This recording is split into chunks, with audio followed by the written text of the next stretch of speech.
Oi, pessoal! Hoje nós vamos falar um pouquinho sobre outros materiais odontológicos e essa aula ela é uma introdução para a aula de proteção do complexo dentino-pulpar. Então, nós vamos falar sobre os materiais que nós utilizamos para realizar a limpeza e a proteção do complexo dentino-pulpar, mas essa aula ela vai ser mais fácil para vocês porque vocês já viram alguns dos materiais nas aulas de cimentos, né? Na parte 1 e na parte 2.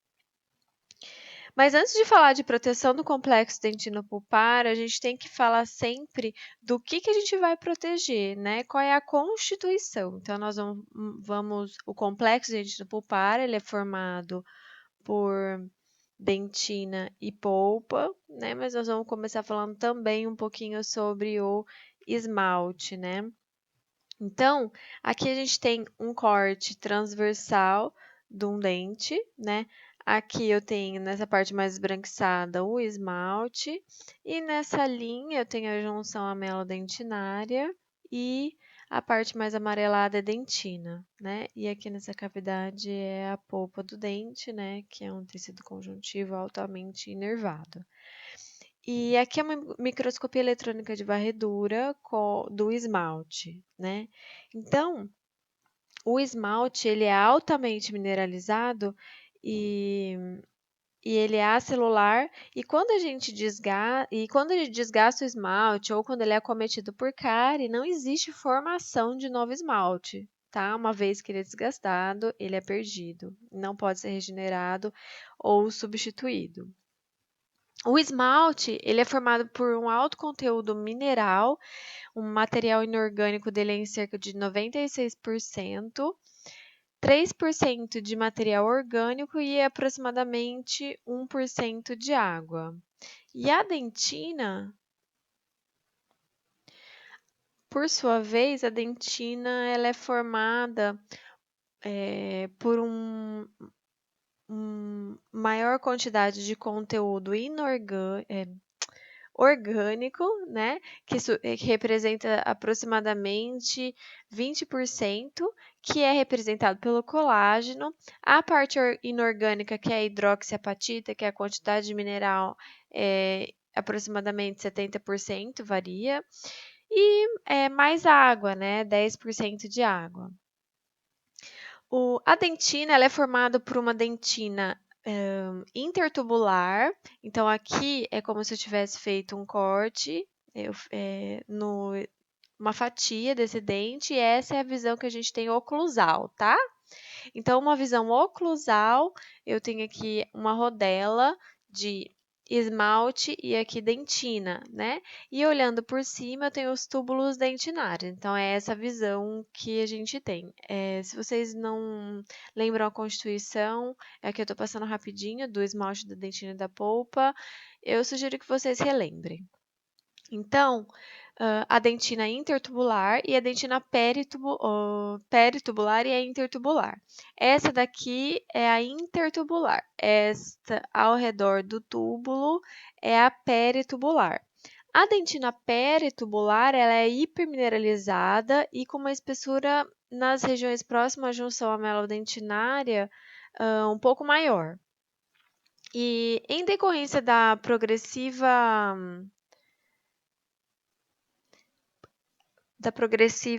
deposição dos íons via prolongamento citoplasmático, essa espessura fica, então, maior nessa região da junção amelodentinária, tá? E o prolongamento odontoblástico, ele tá aqui nesse espaço, tá? Então, a dentina peritubular circunda o túbulo e o prolongamento citoplasmático do odontoblasto fica aqui dentro. E a dentina intertubular é uma dentina, na verdade, é mais a massa, né, da dentina. É essa rede de fibras colágenas, que na verdade elas vão ser extremamente importantes para que vocês entendam a aula de sistema adesivo, o professor vai falar sobre isso. Então, a dentina intertubular, entre os túbulos, ela é composta por uma matriz orgânica, que é representada por essas fibras e envolvidas por uma substância amorfa, tá? Bom, a dentina, existe uma diferença na profundidade, conforme a profundidade da cavidade, no tamanho e diâmetro dos túbulos dentinários, na quantidade também dos túbulos dentinários. Então, o, aqui como também se fosse um corte numa região mais rasa da cavidade. Esse estudo é um estudo clássico que já comprovou que os túbulos a gente tem uma menor quantidade e eles são espaçados, né, entre eles porque o lumen do túbulo ele é menor, ou seja, a circunferência de cada túbulo ela é menor. Quando eu vou para uma região mais mediana da cavidade, esse número de túbulos ele aumenta e o diâmetro deles também aumenta. E numa região mais profunda, eu tenho maior quantidade de túbulos e eu tenho também um maior lumen desse túbulo, maior diâmetro. Então, aqui eu estou muito próximo da polpa, né? E como eu tenho uma quantidade maior de túbulo e dentro do túbulo ele tem um prolongamento odontoblástico, o odontoblasto vem da polpa e vai em direção à dentina, né? Vem da polpa em direção à dentina, né? Então, por isso que a gente chama de complexo dentino-pulpar, tá? Porque eles são interligados, o esmalte, a dentina e a polpa. Então, ela é mais úmida também, né? E a gente sente mais dor nas regiões mais profundas do esmalte, ou do dente. Aqui vocês podem ver um, uma, um esquema que representa melhor os prolongamentos odontoblásticos que vêm da polpa em direção à dentina, né? Bom, a dentina por que existe essa diferença no número dos túbulos dentinários e na conformação desses túbulos, né? Bom, durante o processo de formação da dentina, os odontoblastos eles se deslocam de forma centrípeta em direção ao centro da polpa, da câmara pulpar, que dá essa característica de aro de bicicleta da formação dos túbulos, da trajetória deles, né? E nessa trajetória, né, os prolongamentos citoplasmáticos, vão ser deixados, né, que são chamados de processos odontoblásticos também. Confinados, então, dentro do interior dos túbulos dentinários, nas regiões mais próximas da polpa, que dá, então, essa conformação de aro de bicicleta. Então, é como se eu tivesse um aro de bicicleta aqui, onde o centro do aro da bicicleta seria aqui, é uma roda de bicicleta, né? E aí, os aros da bicicleta, os túbulos, eles são assim, aqui eles são assim, nesse sentido, e aqui nessa região eles são, né, bem perpendiculares a esse eixo, né? E paralelos ao longo eixo do dente. E aí, assim, eles vão inclinando, né? Bom, isso é importante para a gente saber qual é o material que a gente vai utilizar numa região que o paciente sente mais dor, tá? Então, nessa aula a gente vai falar sobre os materiais, não vamos falar de técnica, tá? De como aplicar. Então, esses processos, os processos odontoplásticos, eles levam à inervação. Então, o esmalte protege a dentina e a dentina protege a polpa, né?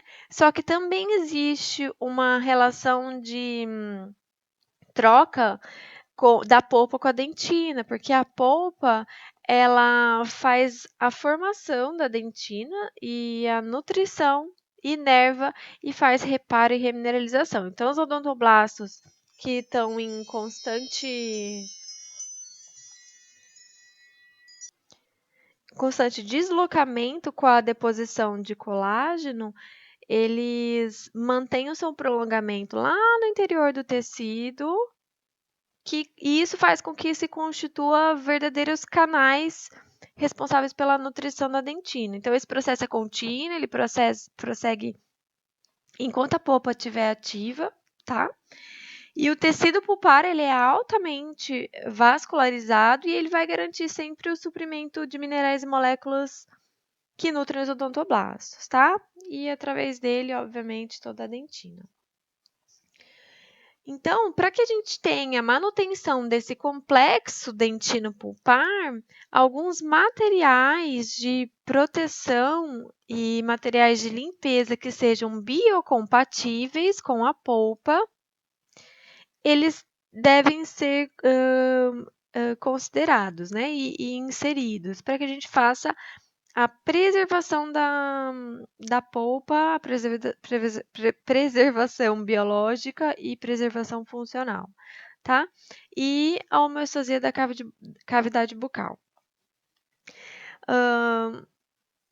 Quando a gente faz um preparo cavitário, forma em cima do dente o que a gente chama de lama dentinária, que eu já comentei com vocês, né? Então, por isso que a gente tem que fazer essa limpeza, né? A gente falou da importância da proteção, mas a importância da limpeza está aqui.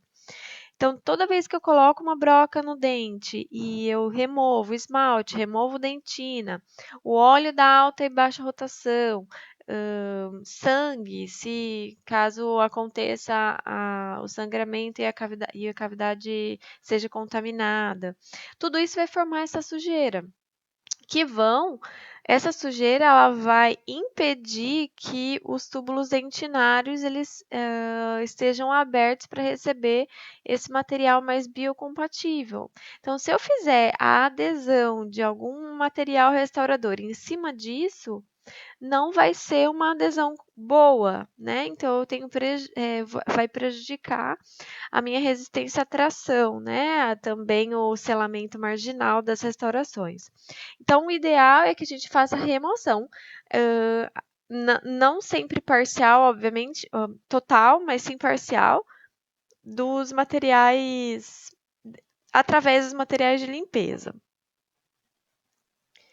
Então, existem alguns fatores determinantes que a gente utiliza, além da profundidade da cavidade, né? Que eu já expliquei para vocês o porquê que a profundidade da cavidade está intimamente relacionada com a escolha do material, né? E a gente vai falar disso várias vezes ao longo do curso da disciplina. O primeiro deles é a idade. Então, aqui do meu lado esquerdo eu tenho um dente de uma pessoa jovem e aqui do meu lado direito eu tenho um dente de uma pessoa mais idosa. Então, a dentina em pacientes jovens ela é mais porosa, os túbulos são maiores de diâmetro e são mais, consequentemente, permeáveis. E nos pacientes idosos, com o passar dos anos, existe a formação e a deposição de uma dentina secundária. E existe uma diminuição dos túbulos dentinários, o dente vai ser menos permeável e a câmara pulpar ela vai diminuindo. Tanto que a dentina secundária ela tem uma característica vítrea, como vocês podem ver aqui. Então, por isso que pacientes jovens existe um risco de exposição pulpar e uma sensibilidade maior, tá? Então, a gente tem aqui a profundidade da cavidade, que é um fator, eu diria que o mais importante que a gente considera para que a gente faça a proteção.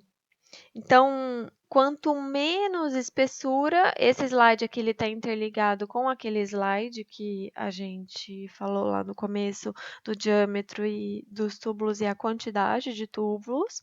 Quanto mais rasa a cavidade, eu tenho menor quantidade e menor diâmetro de túbulos, né? Então, menor prolongamento odontoblástico chegando aqui. Quanto mais profundo, o contrário, tá? Então, varia da cavidade superficial rasa, média, profunda ou muito profunda, tá? Então, o meu risco tá aqui, ó, em profunda e muito profunda, e a gente vai focar numa tensão maior nessa região, tá? É o que mais nos preocupa. Outro fator determinante que a gente tem que levar em consideração para escolher um material de limpeza e de proteção é o tipo de material restaurador que a gente vai utilizar, tá? Por quê? Lembra que eu falei para vocês que o amálgama ou a resina composta não pode entrar em contato com o eugenol do cimento de óxido de zinco e eugenol?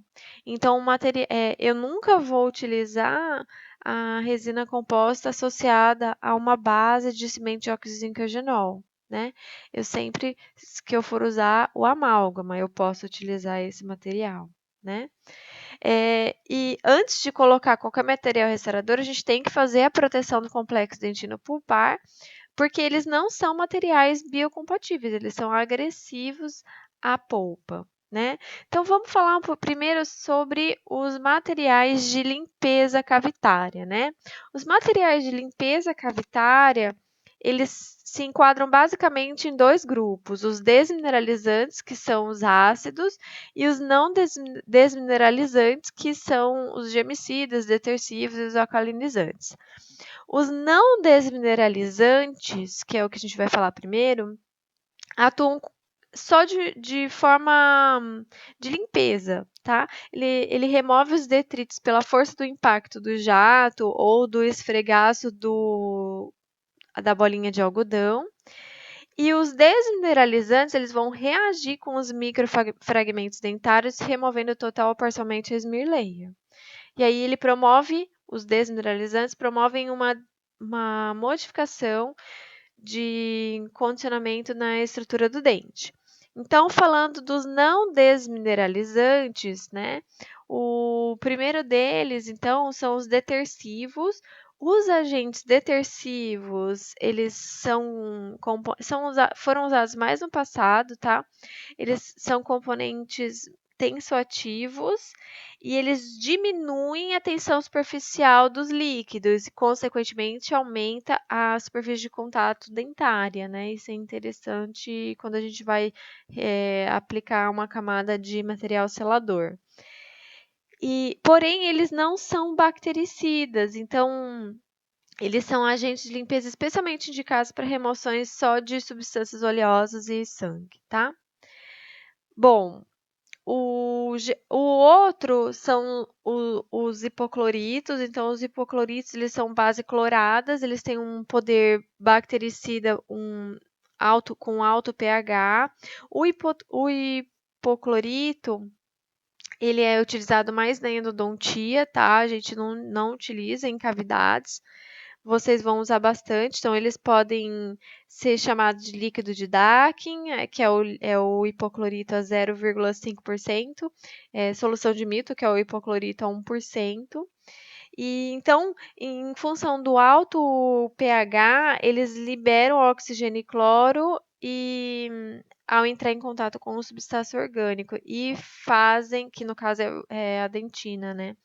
E eles fazem a sanificação do canal radicular. Próximo à polpa, eles podem causar inflamação nessa região, né? Então, provocar reação inflamatória pulpar. O outro material são os germicidas. Então, os germicidas, que é, por exemplo, a água, na verdade, é a água oxigenada a 3%, tá? A água oxigenada a 3%, gente, aqui eu vi um erro. Na verdade, germicida inclui o hipoclorito e a água oxigenada, tá? Então, o germicida tinha que estar aqui, hipoclorito e água oxigenada tem que ser um subtópico. Tá, então, voltando a falar da água oxigenada, a água oxigenada 3%, né, ou 10 volumes, não difere da água oxigenada que as meninas usam para ficar loira, tá? É a mesma. Inclusive, é o princípio do clareamento dentário, mas a gente vai falar sobre isso mais para frente. Então, aplica por 10 segundos, por 5 segundos, e ele remove microfragmentos da camada externa, mas ele mantém a smear plug, tá? Mas esses materiais, eles induzem a inflamação pulpar na polpa sadia. Então, a gente não utiliza mais também na área da endodontia. Ainda falando de materiais de limpeza não desmineralizantes, a gente tem aqui os que a gente usa mais, tá? Desse slide, o que mais utiliza é a clorexidina e a água de hidróxido de cálcio. Então, soluções à base de clorexidina, elas são interessantes para cavidades, até cavidades médias, tá? Cavidades profundas e muito profundas a gente não utiliza tanto. Elas são bacteriostáticas em concentrações baixas, têm um rápido poder bactericidas em concentrações mais elevadas e elas têm um efeito residual de 6 a 8 horas. Na verdade, a clorexidina também é utilizada para fazer, por exemplo, o bochecho, né, com a colutório bucal. Então, ela tem uma alta atividade antimicrobiana, tá? Um baixo potencial tóxico e irritabilidade com relação à polpa, né? E aí a gente pode utilizar a clorexidina, ou também chamado de digluconato de clorexidina 2%, o pH dela é 4,5. Apesar de ser considerado irritante à polpa, ela é altamente com potencial alto de desinfecção. Mas cavidades profundas e muito profundas a gente não utiliza. As soluções fluoretadas, soluções fluoretadas, elas têm uma principal vantagem os produtos de precipitação formados sobre a estrutura dentária, né? Então, a ação intracavitária do flúor em altas concentrações desenvolve efeitos bactericidas e bacteriostáticos devido à capacidade do flúor de penetrar na membrana celular da bacteriana e destruí-la, né? Eles fazem a remineralização e a gente pode utilizar o fluoreto de sódio a 1,23% ou então ele pode ser neutro, a gente pode utilizar também, tá?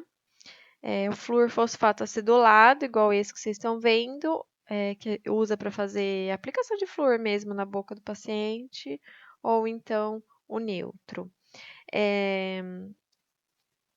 O pH do fluoreto de sódio é em média de 4%, tá? Mesmo se ele for o acidulado, é 3,6 a 4, tá? E aí a gente vai falar sobre a água de hidróxido de cálcio, né? Ou água de cal, que é dentro das soluções alcalinizantes, tá? Então, a água de hidróxido de cálcio ela é utilizada para todas as profundidades da cavidade. Então, tá aqui, ó, a água de hidróxido de cálcio, que nada mais é, né, do que a água destilada ou soro fisiológico associada ao pó de hidróxido de cálcio. E a gente coloca com uma bolinha de algodão na cavidade. Então, a água de hidróxido de cálcio ela é usada para todas as profundidades, tem um pH muito alto, o pH dele é 12, e por causa desse pH alto, ele neutraliza a acidez depois que a gente faz o preparo cavitário. E isso faz com que exista a inibição da atividade enzimática dos micro-organismos. Então, ele é bacteriostático e, além disso, ele é hemostático no caso que a gente tem a exposição pulpar, tá? Então, ele também estimula a formação de dentina e protege a polpa contra estímulos termoelétricos e ação de agentes tóxicos, tá? Quando for utilizado como material de proteção, que a gente vai falar mais para frente. Bom, como que a gente faz a água de hidróxido de cálcio? Porque não tem como comprar, tá? Ela pronta, a gente faz essa mistura. Então, um professor Mondelli, né? Vocês vão ouvir falar bastante do professor Mondelli, que é o professor da USP de Bauru. A gente estuda pelo livro dele, professor Mondelli, também do professor Baratieri, mas esse professor Mondelli, em 1998, eles recomendaram a solução, que é essa solução de hidróxido de cálcio saturada.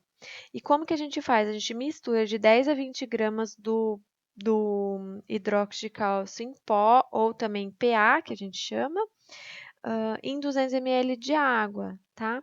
Então, aí mistura, deixa em repouso, e para a gente utilizar, a gente usa o que ficou acima desse precipitado, tá? Que ela vai precipitar. Então, espera um pouquinho, o, o pó ele vai precipitar e a gente usa essa solução a mais alcalina, né? E o ponto de saturação é de aproximadamente 0,2%. Então, esse material, ele é utilizado para todas as profundidades. A gente pega uma bolinha de algodão, leva essa bolinha de algodão aqui e leva na cavidade, a bolinha de algodão estéreo, tá? E aí faz a limpeza e depois faz a secagem. Não precisa jogar jato de água aqui depois, tá? Só passa a bolinha, umedece e depois vem com outro material, pode ser outra bolinha de algodão ou então um papel para que coa café, né? Papel absorvente, e aí faz a secagem, tá? Bom, então esses são os materiais não desmineralizantes, e os materiais desmineralizantes, né, são aqueles que promovem uma alteração no substrato, eles modificam a estrutura. Esses materiais, eles são representados pelos ácido fosfórico, aqui o ácido poliacrílico e aqui o EDTA. O EDTA é mais utilizado na endodontia, tá?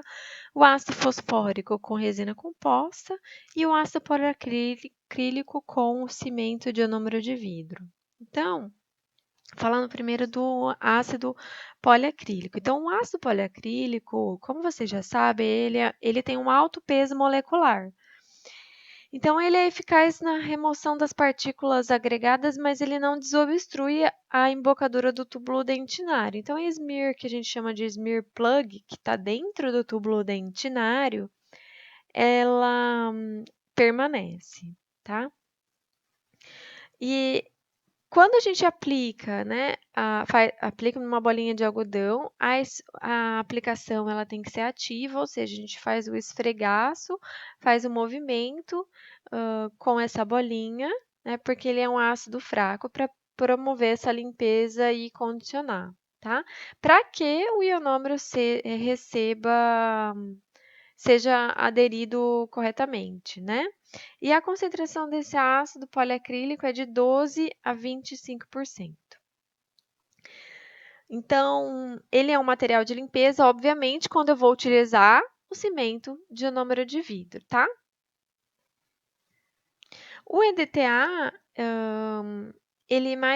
esse material ele é um ácido orgânico fraco também, e ele é utilizado como agente desmineralizante na endodontia, ele tem ação quelante e, ou seja, ele vai se unir ao cálcio, tá? Assim como o ácido poliacrílico tem ação quelante, tá?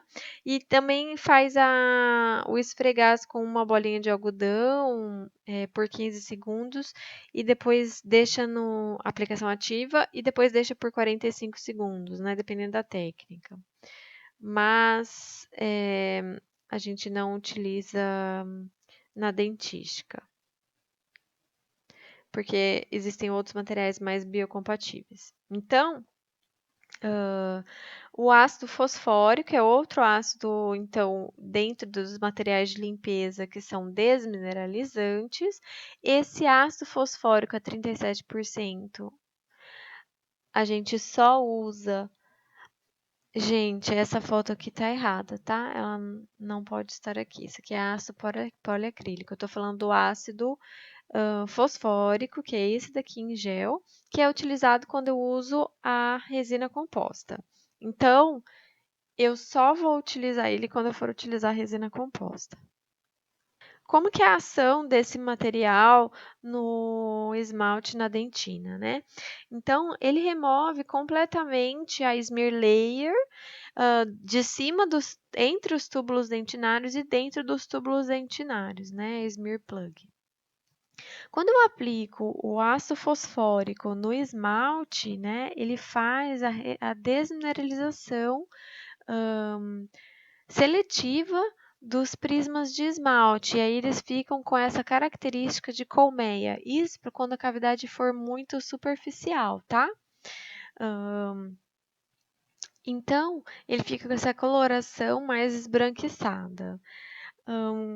Então, aqui, ó, vocês podem ver, quando eu tenho um material rígido, um esmalte rígido, eu faço o ataque com ácido fosfórico, ele perde essa opacidade, tá? Perde o brilho, ele fica opaco.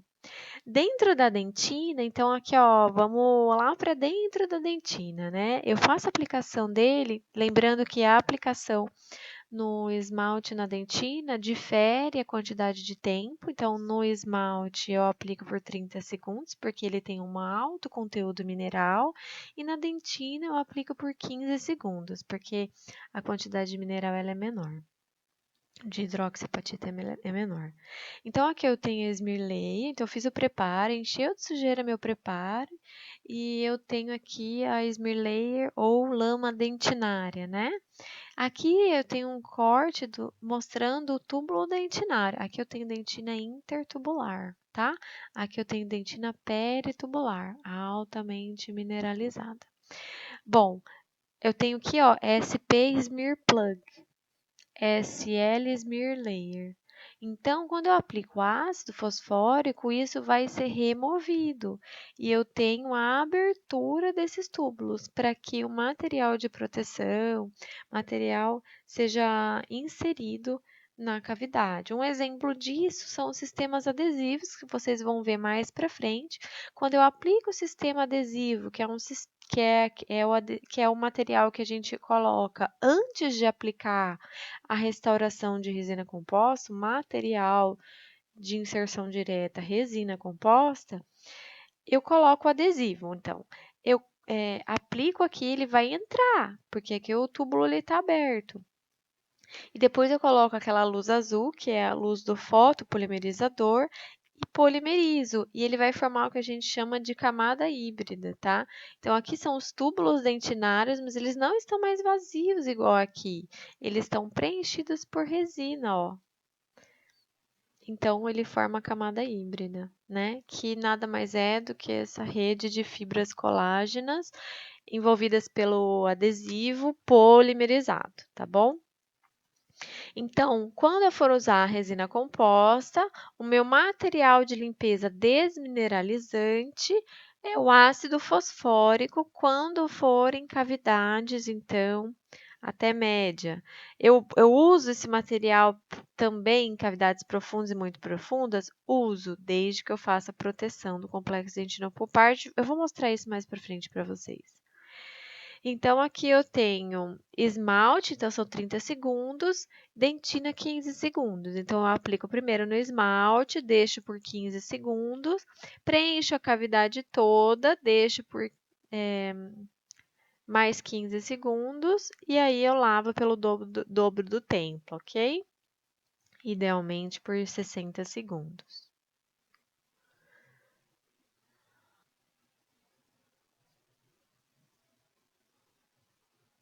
Bom, então quando eu for utilizar o amálgama, porque já que eu só posso usar o ácido fosfórico quando eu for usar resina, né? Quais materiais eu uso para cada material? Então, esse é um ponto importante da aula, porque vai direcionar vocês quando vocês forem utilizar os materiais.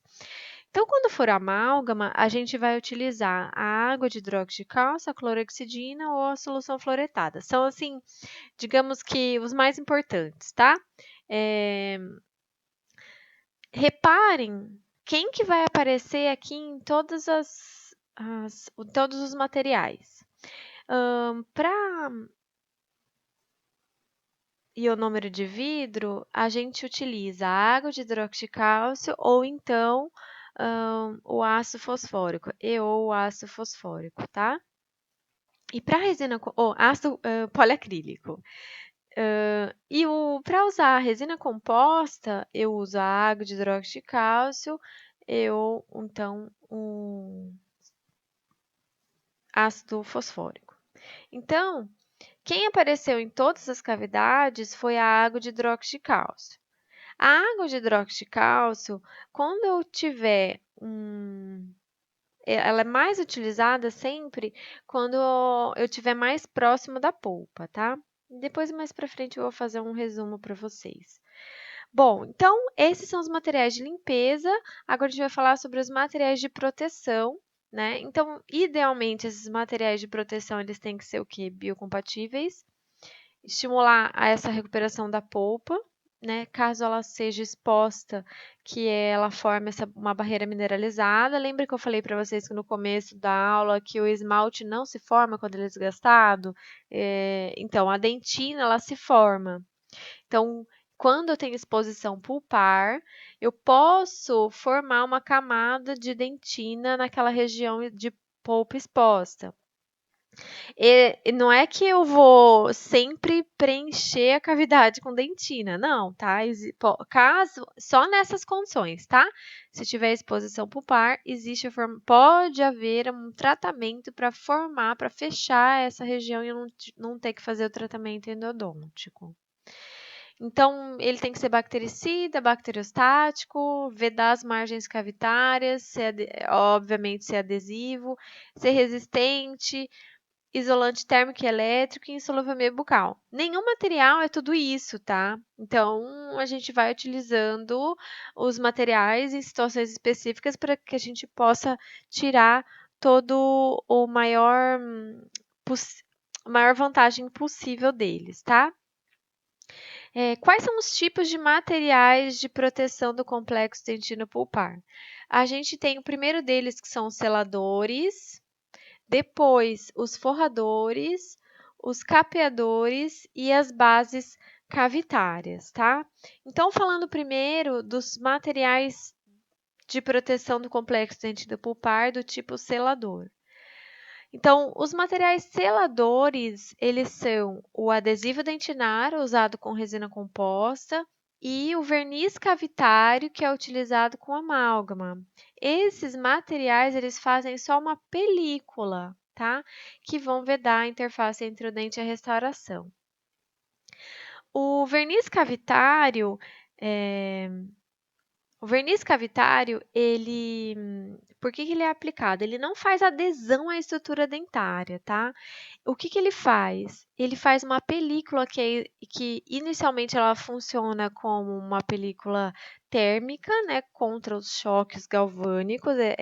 Quem tem amálgama na boca e já por um acaso comeu sem querer um pedaço de papel alumínio, sentiu um choque.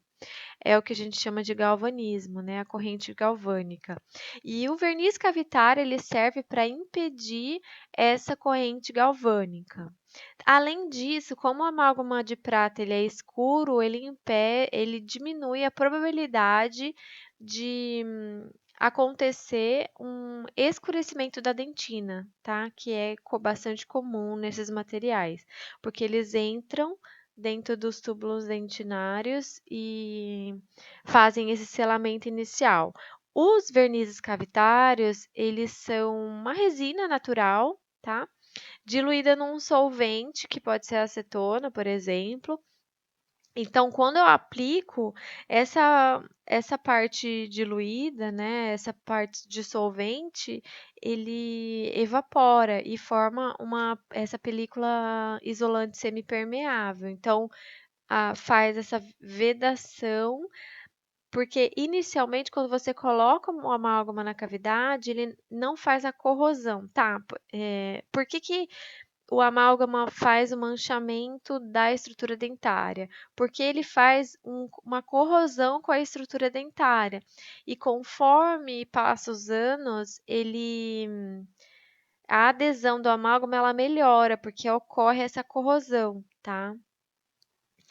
Então, é por isso que a gente utiliza. Então, só usa quando usar amálgama.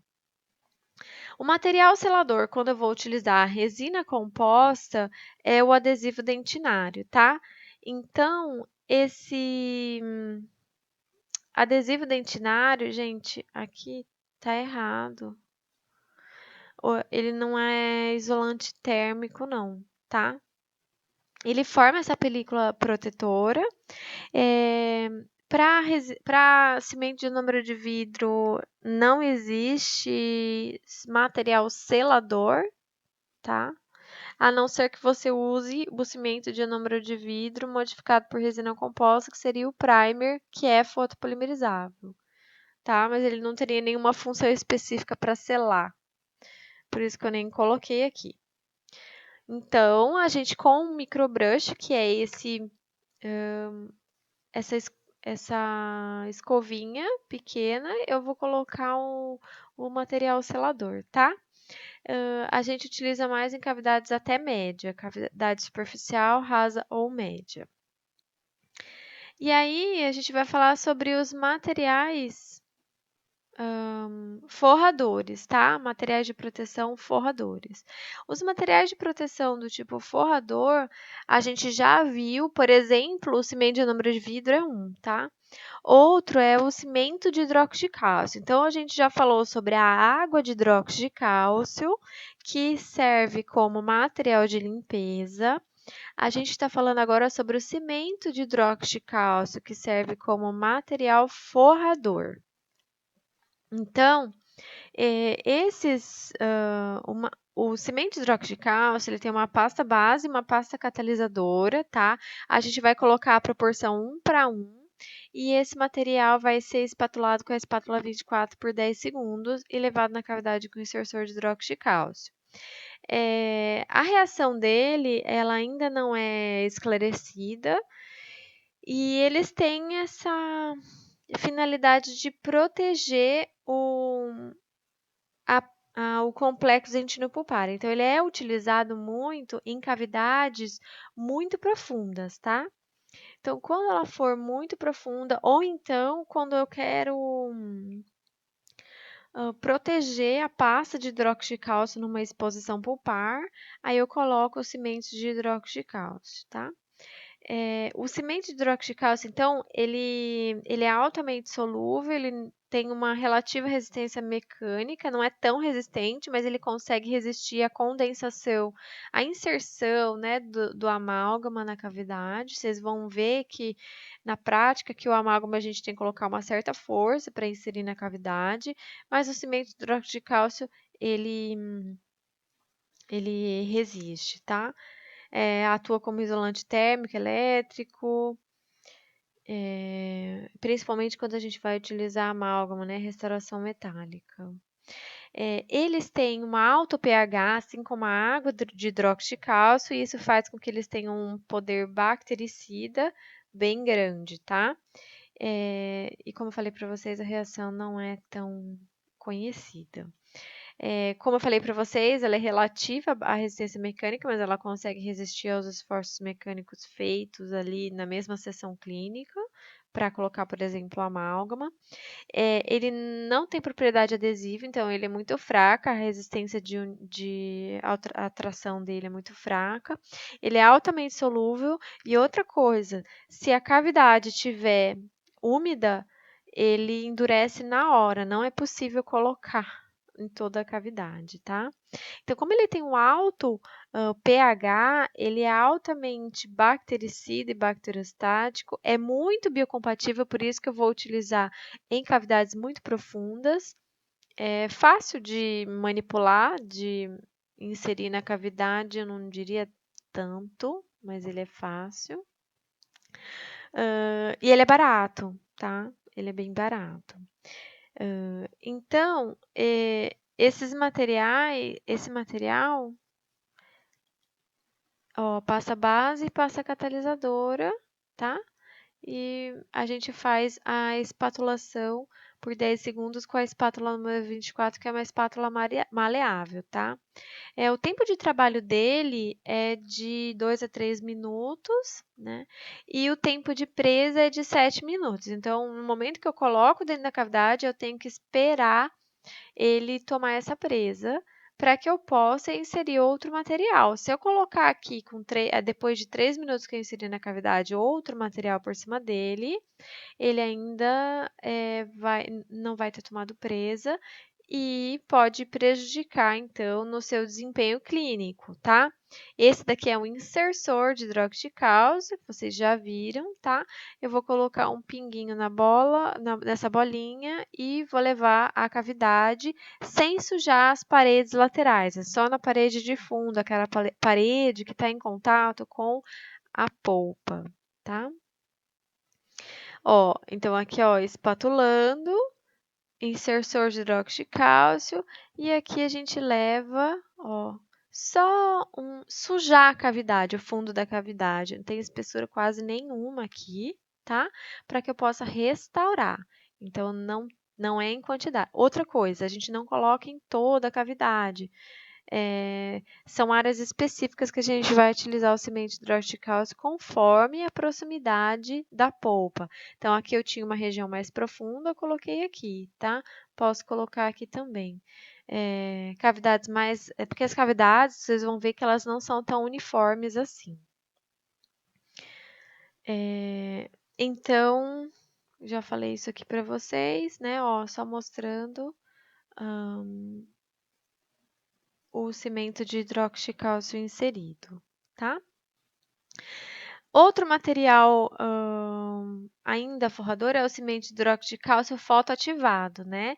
Que é uma modificação do cimento de hidróxido de cálcio. Porém, apesar de diminuir a solubilidade porque ele é endurecido rapidamente, né? Ele tem uma maior resistência mecânica também, a compressão, ele tem uma menor liberação de hidróxido de cálcio, tá? Porque monômeros resinosos estão aqui nessa constituição. O mesmo princípio acontece com o cimento de anômero de vidro modificado por resina, tá?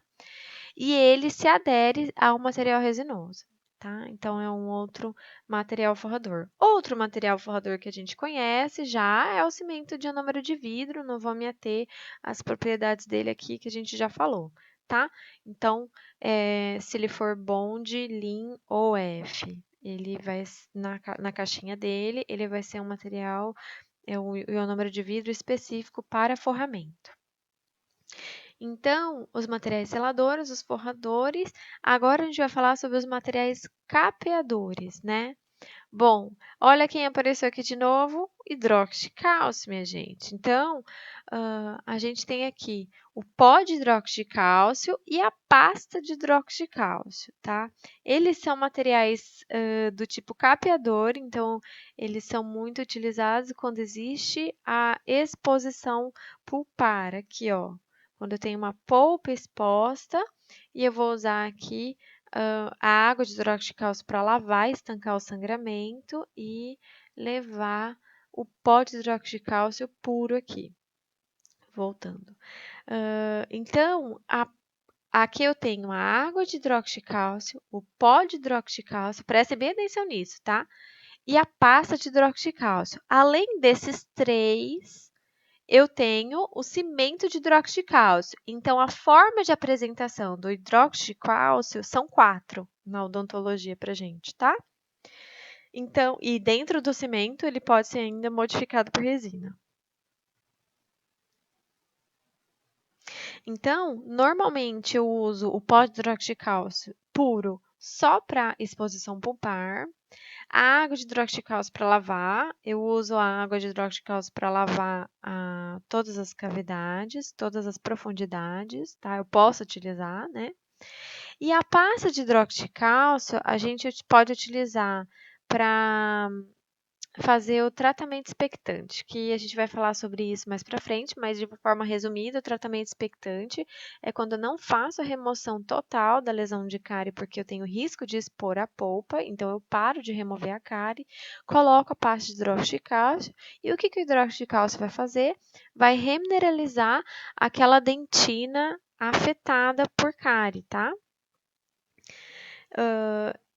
Então, essas são as, as utilizações. A pasta de hidróxido de cálcio nada mais é do que o pote de hidróxido de cálcio com a água destilada ou soro em menor quantidade, porque em maior quantidade a gente forma a água de hidróxido de cálcio, ok?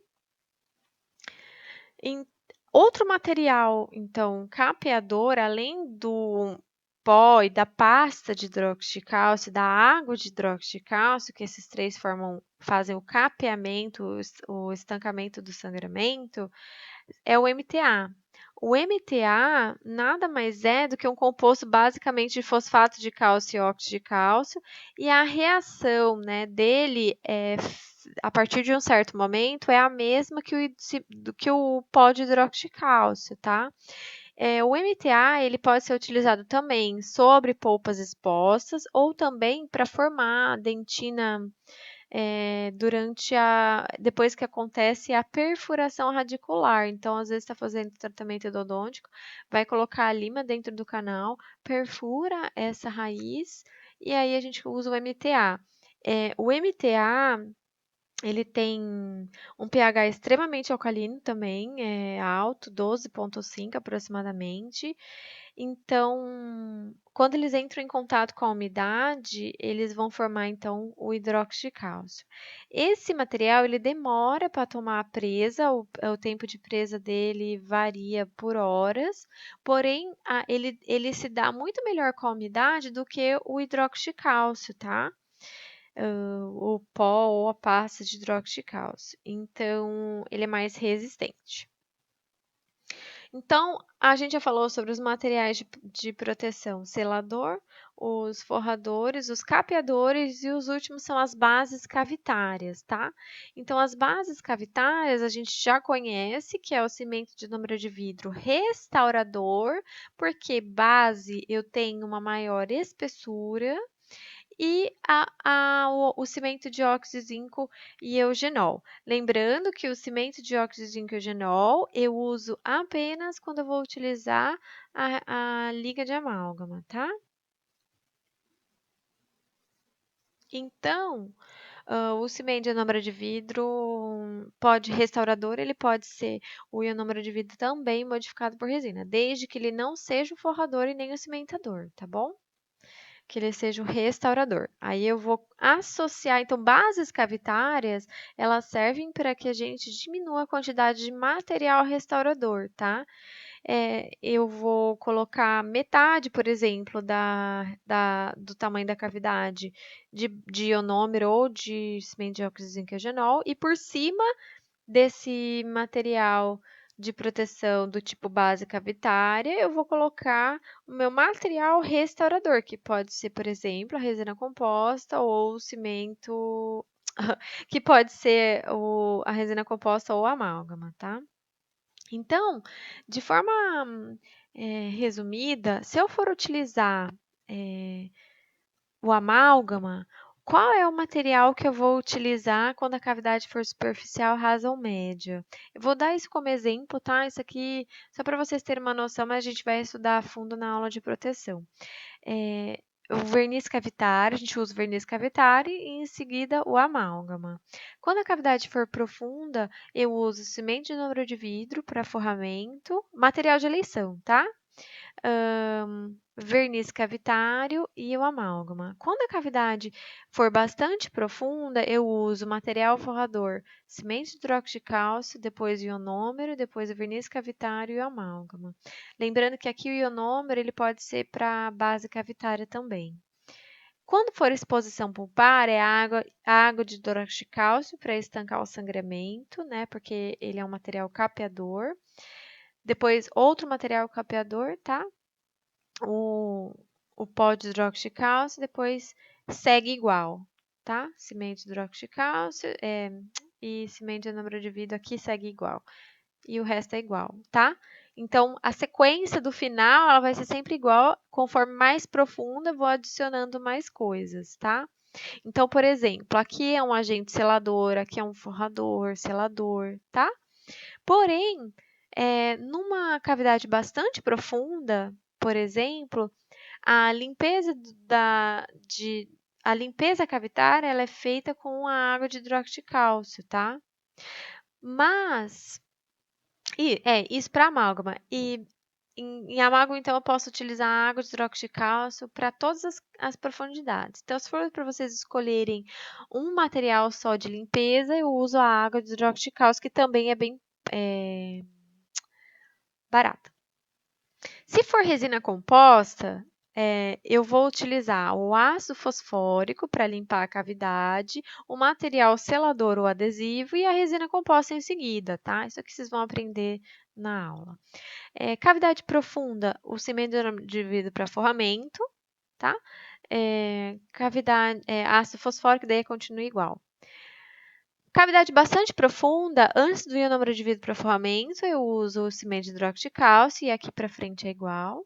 Exposição pulpar também é a mesma coisa, água de hidróxido de cálcio, pó de hidróxido de cálcio, cimento de hidróxido de cálcio. Depois, cimento de ionômero de vidro. A gente sempre utiliza cimento de ionômero de vidro restaurador, faz uma restauração provisória para depois fazer essa sequência de restauração, tá? No caso de exposição pulpar, porque tem que esperar a polpa se regenerar, é melhor.